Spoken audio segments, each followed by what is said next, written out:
about the swine being unclean. And we've taught this a couple of times. The word for swine, chazir, means to encapsulate. Why did they come up with it means pig? I don't know. It means to encapsulate. And it's unclean tells us that it deals with things that are ceremonially unclean, ethically unclean, morally unclean, idolatry. So is it telling us so much as to not eat a pork chop, or is it telling us not to consume those things that encapsulate not having ethics, not having morals, that encapsulate idolatry? Why did 2.5 million people not eat pork in the wilderness? Why did Elohim tell them not to eat pork in the wilderness? Because if you don't cook pork right, especially out there, then you don't kill that little trichinosis worm. And then you have a lot of people getting sick. And then you have a lot of people doing things out of all three ends.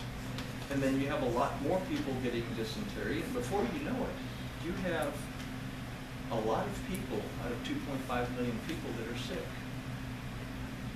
Why don't we eat shellfish? What would we see in shellfish that is a representation?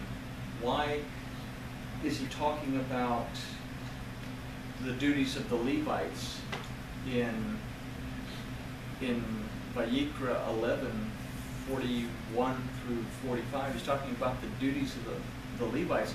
And right in the middle, he stops and tells him that the creeping thing is detestable to you. And then he goes on talking about the duties of the Levites. Why does he stop and tell him that, right smack in the middle? What does, let's say, shellfish, or why don't we eat a scorpion? I mean, they're kind of related to each other. Because they're things that crawl on the ground. Don't eat the things that crawl on the ground. Don't go on your belly like the serpent. It's making us think about the paradox of Tet. Am I going to yield to Elohim by bowing before his word, or am I going to crawl on my belly like a serpent? And if you have the responsibilities of being a Levite, you have to think about this. You know, we talked about the milk and the meat thing. He's talking about the feasts and festivals. Feasts and festivals. Don't boil a cow in its mother's milk, or a kid in its mother's milk. The feasts and festivals, the feasts and festivals. You know, what's he telling us? Don't mix pagan ideas into the things that redeem you.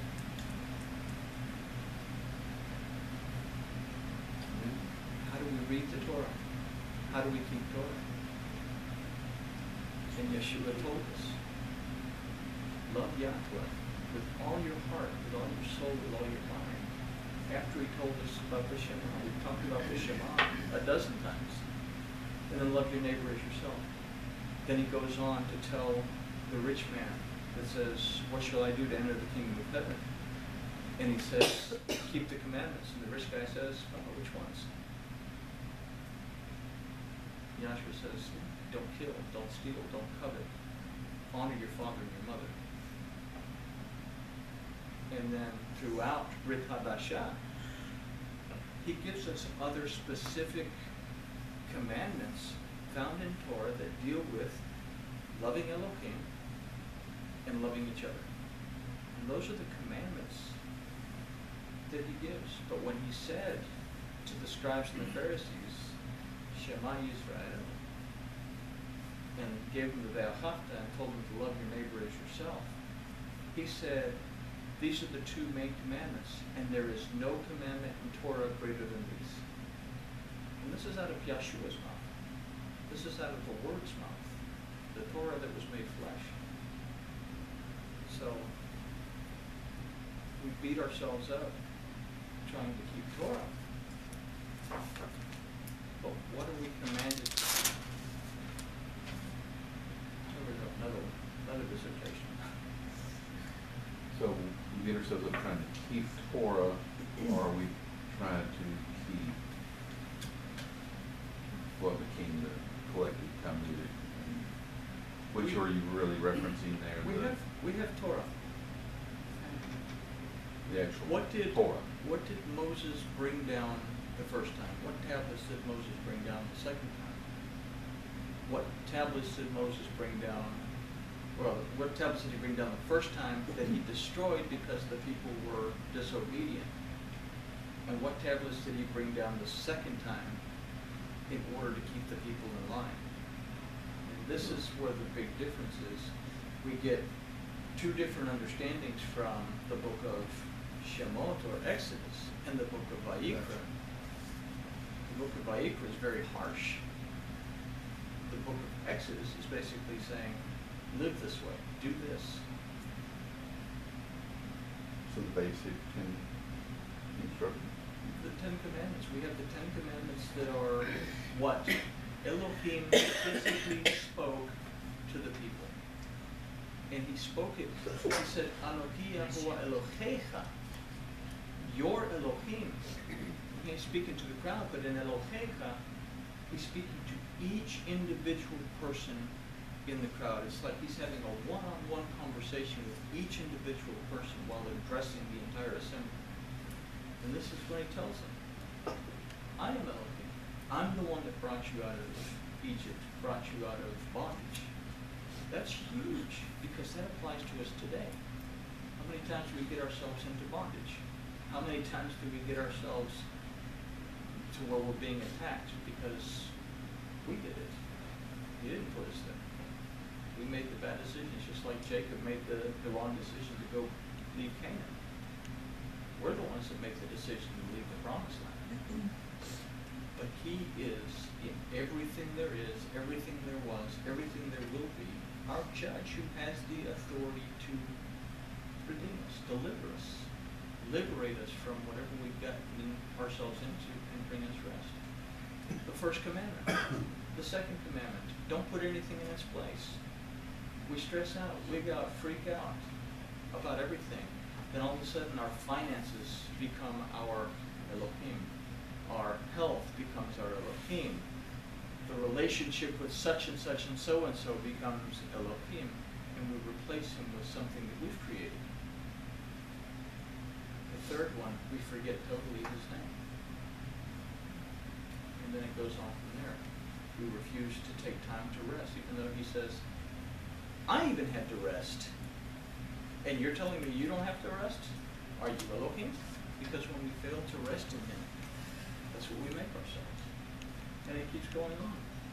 Honor your mother and father. Don't murder. Don't steal. You know, and it goes on.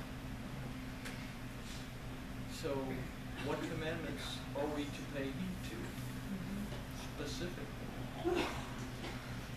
When we don't eat a pork chop, we're being obedient. We're trying to be obedient. And there's nothing wrong with that obedience. But we have to keep in mind that most of us will wear linen and nylon because that's the materials of, I mean, if we were going to keep Torah, we had to make sure that we separate every material that we wear. There's nothing like wearing a nice linen shirt with a wool coat, you know, in the wintertime. We eat fruit because it's what we buy at the produce store, but we don't know when it was picked. Nobody goes through and cuts the marbling out of the inside of a ribeye before they eat it, and nobody tries to separate the fat out of a hamburger. A lot of it separates itself. But you see what I'm getting to? Some of us eat it at 95%. You see what I'm getting to? We can try to be obedient as Torah, and stick as close to Torah. But we will never be able to fulfill the 613 mitzvot. Only by what Yahshua did can we fulfill the mitzvot, because he fulfilled them for us by dying. So does that say, oh, well, we're not responsible for that Old Testament stuff? No, we are responsible for that Old Testament stuff.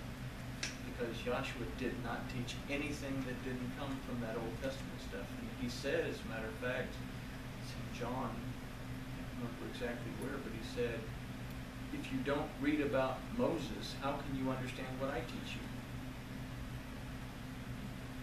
And this Brit Hadashah, to restored covenant, renewed covenant. Renewed us, restored us to that first set of tablets. Took away the consequences for sin and death that were found in that second set of tablets, and fulfilled all the blood sacrifices that were found in that second set of tablets. The first set of tablets was given to what should have been a kingdom of Kohanim,